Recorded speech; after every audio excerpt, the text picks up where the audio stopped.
Hey, you overachiever. I want to ask you, do you ever tell yourself a good job? Do you ever celebrate the wins along the way? I want to share with you how I never celebrated my small wins and failed my business. In fact, I have to tell you, I almost burnt my business to the ground. I started hating it. I'm smiling because it's just like so shocking to me now. And thank God I worked through it because I don't want to, I'm glad it didn't burn to the ground and have to start all over. But starting to learn to celebrate the wins along the way, and frankly, also the big wins, that was the difference between falling in love with my business again and just absolutely hating it. Have you ever felt like that you hate your business? Well, I'm here to help you change that. I'm Mary Bicknell. I work with female small business owners and entrepreneurs to help them simplify everything in their life, in their business, push past their income ceiling plateaus, their too busy time plateaus, so that they can truly have more money, make more money, and get their life back. Be in control of their calendar. Isn't that what you want? Remember, you started your business so that you could be in control of your calendar. By the end of this video, you're going to be able to identify where you're failing your business and yourself by not celebrating and acknowledging your successes with this one big emotion that most women never talk about. Make sure you stick around to the end. I want to give you a free training that I give to my clients that talks more about mindset. Specifically, it's going to talk about fears. It's going to take you a little bit deeper than we are going today. So make sure you stick around for that. So when I think about celebrating the small wins, I never talked about it. Now, when I say that in the beginning of my business, every time I would sign a new client, I had this high kick. I would walk through the house and I did this high kick, and my daughter River, when she was little, and we'd be like, yay, yay, yay. But it seemed like the more I was working in my business and on my business and in my business and on my business, I stopped really celebrating the wins. And worse, I never even talked about how I was feeling about it. Feeling proud of my accomplishments. That's an emotion word that most women never say. They don't say they feel proud. Why is that? It's often because that's frowned upon, right? I mean, like, don't brag, don't be a bragger. Who do you think you are? Or maybe that's just what happened in my house. Look, even when I hit my first $1 million, you guys, I didn't even pause. I was just in machine mode, going to the next goal, going to the next thing.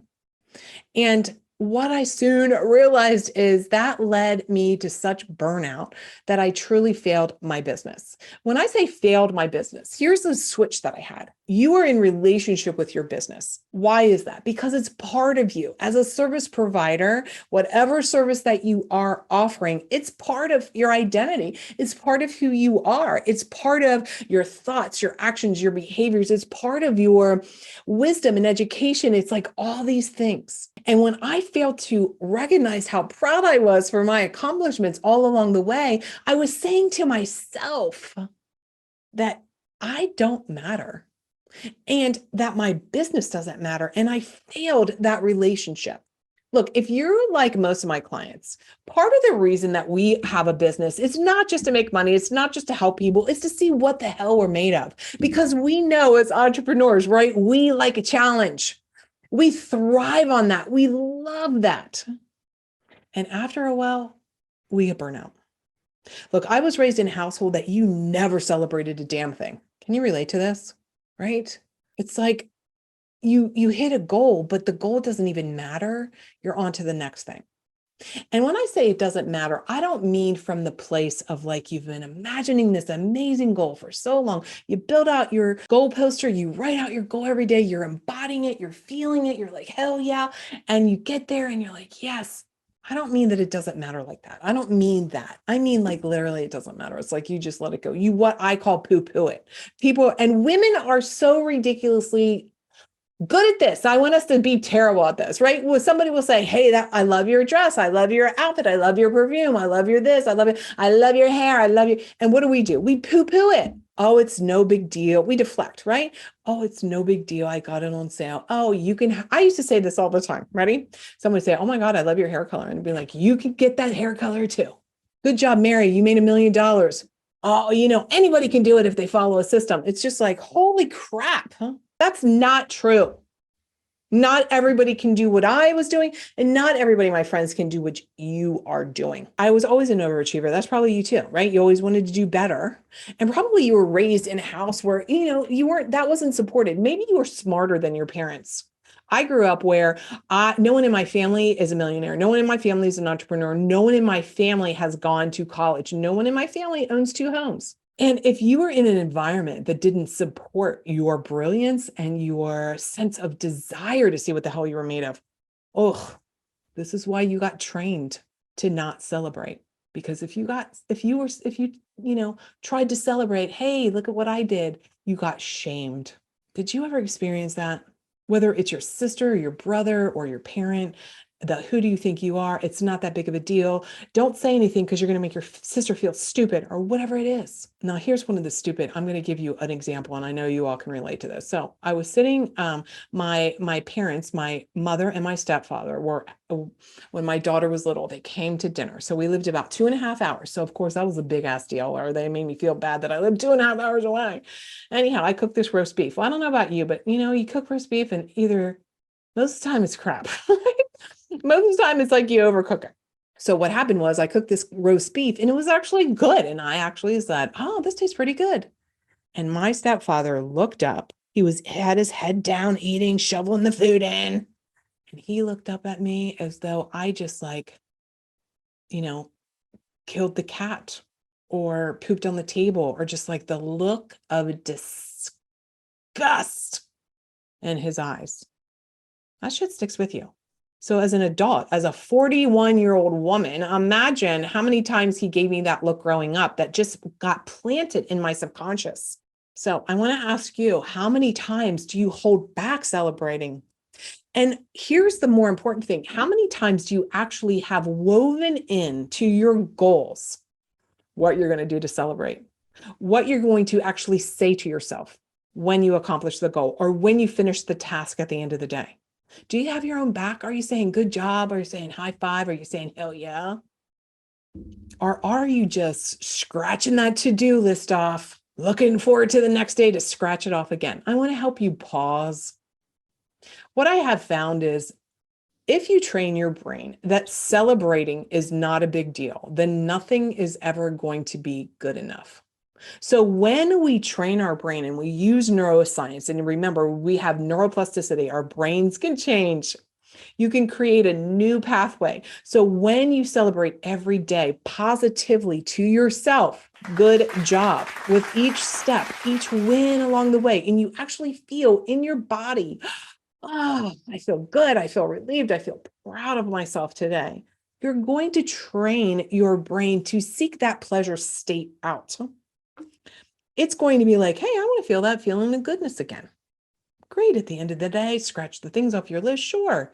And say, oh my God, I got it done today. Good job. High five yourself, move along. So here's some bold action steps to help you even take these exercises a little bit deeper. Ready?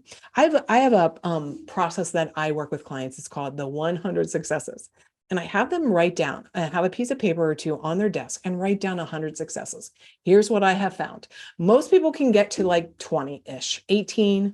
And you know what they all sound like? They all sound like, for me, I could say, I have an AA degree. I have a bachelor's degree. I have a master's degree. I had a clinical license. I could diagnose people. I've made $1 million. I own 2 houses. I could rattle off these things. And then it gets a little challenging. And here's what I want to offer. I want to offer one of my successes is I make a damn good roast beef. I'm an incredible mom. I give myself Thursday afternoon off so that I can read. That's a success. How many of you need to embrace time off? What are your other successes? Maybe you crochet really well. Maybe you do calligraphy. Maybe you're a marathon runner. Maybe you're just a walker. Maybe you try and crank out your like 7,000 or 10,000 steps a day. Can you acknowledge your smaller steps along the way, my friend? And then do it again and again and again. And then when you've accomplished that and you write it down, I want you to close your eyes and remember the feeling in your body. We're creating that brain body connection. so that when you are not just a floating head of to do, so that when you remember that success or you just had that celebration, you can feel what it feels like. And you're reminding your body that it knows how to feel proud. It knows how to feel accomplished. So go set some goals, whether it's turn off the computer. By the way, you know what I did? I deleted Facebook off my phone. Holy crap, I need to write that down as a success. Hello, you social media addicts. When you start following through, what's going to happen? You're going to prove to your brain that you can do it. You're going to set bigger goals. And this is the moment. You're actually going to get more time back. Why? Because you're not going to procrastinate. You're not going to be putting off. You're not going to be in perfectionist mode, because you actually going through the act of celebrating a win will have your brain wanting to do it more effectively and more efficiently because it wants more of that goodness. So if you need help creating this big, bold life in biz, slowing down enough without fear, jumping was help you jump and leap off that plateau, that income plateau, or maybe you're hitting that crazy busy wall of to do all the time. Let's talk about it so you can make more money and have your life back simply. We're going to simplify everything. Sound good? I know it does. So if you haven't watched yet, that 3 ways to step into your power as a leader in 10 minutes a day, I give you some more tips on how to actually accomplish things in 10 minutes a day. I want you to check it out. Make sure you comment how this was helpful for you. What are some of your 100 successes? I can't wait to celebrate with you. And don't forget, sign up, marybicknell.com/freebie. I'm going to give you that training. So until next time, remember, you deserve to have a big, bold life in biz. Talk to you later.